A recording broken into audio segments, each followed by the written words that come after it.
Professor, boa noite. O meu trabalho, o grupo é formado por uma dupla, na verdade, sou eu, Rafaela e a Ellen, né? Nós vamos falar sobre projetos de investimentos, né? Mas vamos dar ênfase em debêntures. Vou introduzir um pouquinho sobre o assunto, né? Referente a um projeto de investimento, né? Uma empresa, no geral, ela busca recurso para resolver determinada necessidade. E para isso acontecer, é necessário um bom investimento para capital e realizar projeto, né? Investir em debênture se torna uma excelente opção para as empresas que fazem planejamento financeiro, porque se tratam de títulos que perfeitamente se adequam às necessidades de captação das empresas. Devido à sua flexibilidade, transformam-se em um importante instrumento para as companhias brasileiras. O conceito, né?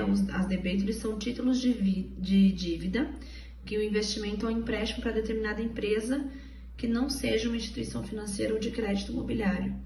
As empresas, após decidirem emitir debêntures, oferecem títulos aos investidores por determinado preço, né? Por determinado retorno. Nesse tipo de investimento, o investidor passa a ser credor da instituição, recebendo juros periódicos. Normalmente é estipulado na escritura um prazo de validade para estes títulos.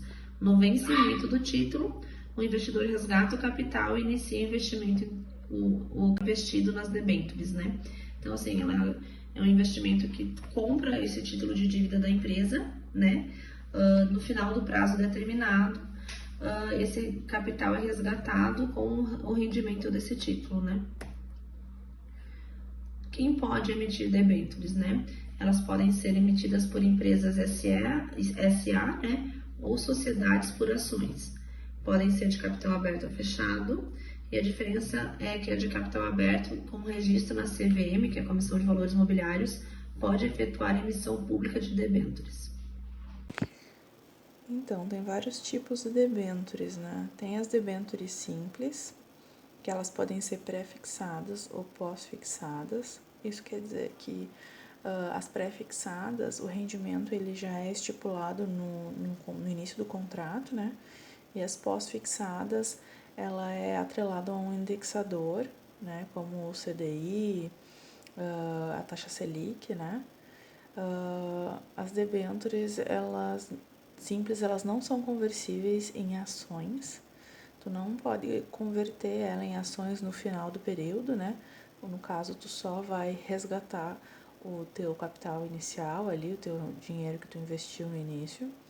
O resgate, ele acontece em moeda local e traz menos burocracias para o investidor, né? Para não ter que ficar trocando ali, né? Ter que se preocupar com o câmbio. E o rendimento é pago através de juros, conforme a escritura de emissão, e logo no vencimento ocorre o resgate do capital inicial investido.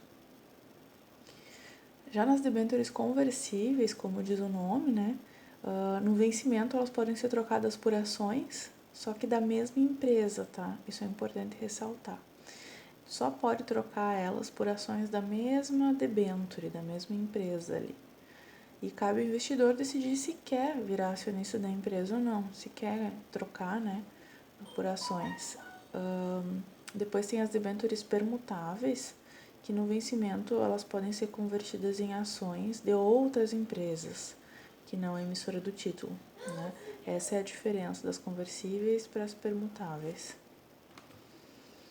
Depois tem as debêntures incentivadas, né, que é o carro-chefe das debêntures, né, que elas têm várias vantagens. O objetivo, né, das incentivadas é estimular a captação de recursos para empresas que sejam consideradas importantes para o desenvolvimento da economia. Ele projeta que a empresa traga benefícios para a população, né? Por isso, é isento de imposto de renda para a pessoa física e a pessoa jurídica paga a alíquota mínima, que é 15%. Então, aqui são a tributação das debêntures, né, no geral, que é através de imposto de renda. O imposto de renda incide sobre os rendimentos da alíquota, que segue a tabela regressiva. Nesse caso aqui, bom, isso quer dizer que o imposto de renda é conforme essa tabela aí, a tabela regressiva. Ela funciona assim, ó, até 180 dias, vai pagar um imposto de 22,50%, né? Que no caso aqui é 180 dias que fica investido ali, né? Depois de 181 dias até 360 dias, 20%. Depois de 361 dias até 720 dias, 17,50%. E acima de 720 dias, que paga um mínimo ali, que é 15%. Fora as debêntures incentivadas, tá?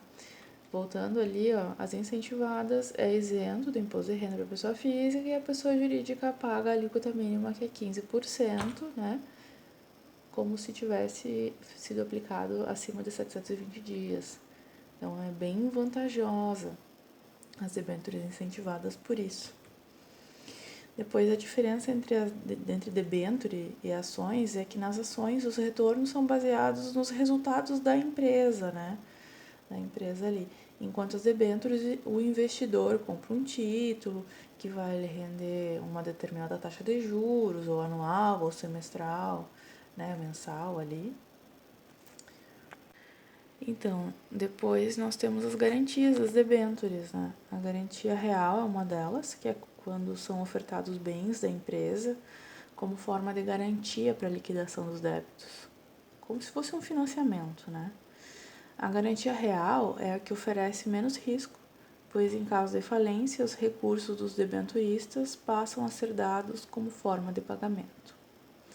Depois nós temos a garantia flutuante, né, que são debêntures que a garantia vem em forma de prioridade, ou seja, em casos da empresa falir, os debenturistas têm prioridade no recebimento em relação aos acionistas. Essa é bem vantajosa, né? Mas como não tem bens como garantia, oferece mais risco que a garantia real, né? Depois tem a garantia quirográfica, que é o tipo de emissão que coloca os acionistas e debenturistas no mesmo patamar de prioridade para recebimento, caso a empresa venha a falir. Essa aqui tem bastante risco.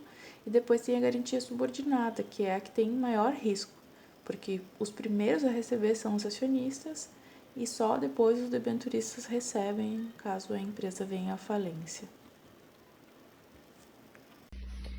Para uma empresa ter o acesso, né, a esses investimentos em debêntures, primeiramente tem que ter uma conta, né, numa corretora de valores, que é responsável por movimentar os valores e alocá-los no investimento. Toda corretora de valores cobra uma taxa de administração por isso, né? No momento de escolher a corretora, deve-se levar em consideração a menor taxa de administração e também com maior conhecimento de mercado, né? Deve-se escolher uma debênture que se enquadre com o seu perfil e suas necessidades, né? Então, se enquadra ao risco que tu pretende correr, ao teu perfil de investidor, né? Sempre se deve avaliar os riscos, especialmente os de crédito, né? Saber se a empresa é ou não uma boa pagadora, se a empresa está enfrentando algum problema financeiro, né? Porque aqui tu está comprando um título de dívida de uma empresa determinada. Aí aqui tem um quadro, né, falando sobre as debêntures mais negociadas em 2022, né? A Metrorio foi uma que teve um maior índice, Autopista Litoral Sul, CEMIG, Holding de Araguaia e a UHE de São Simão Energia. Foram as que mais tiveram negociações.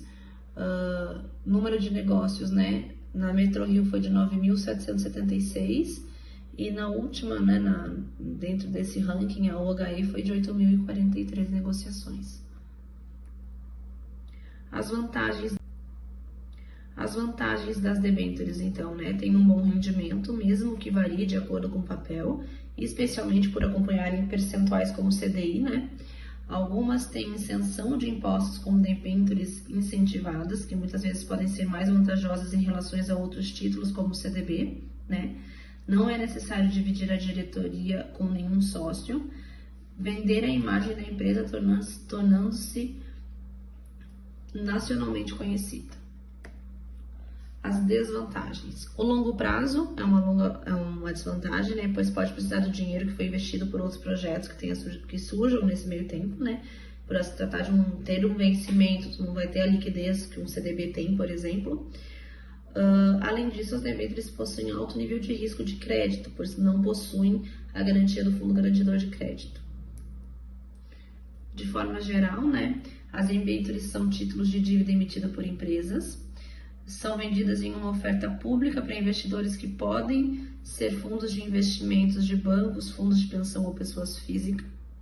A pessoa que compra o debênture pode esperar até o prazo de vencimento recebendo juro em um intervalo regular. Ela também pode vender o título para outros investidores no mercado secundário. O preço, porém, não é garantido. Então, tem esse risco de preço também, né? E seria isso, professor. Nosso trabalho finaliza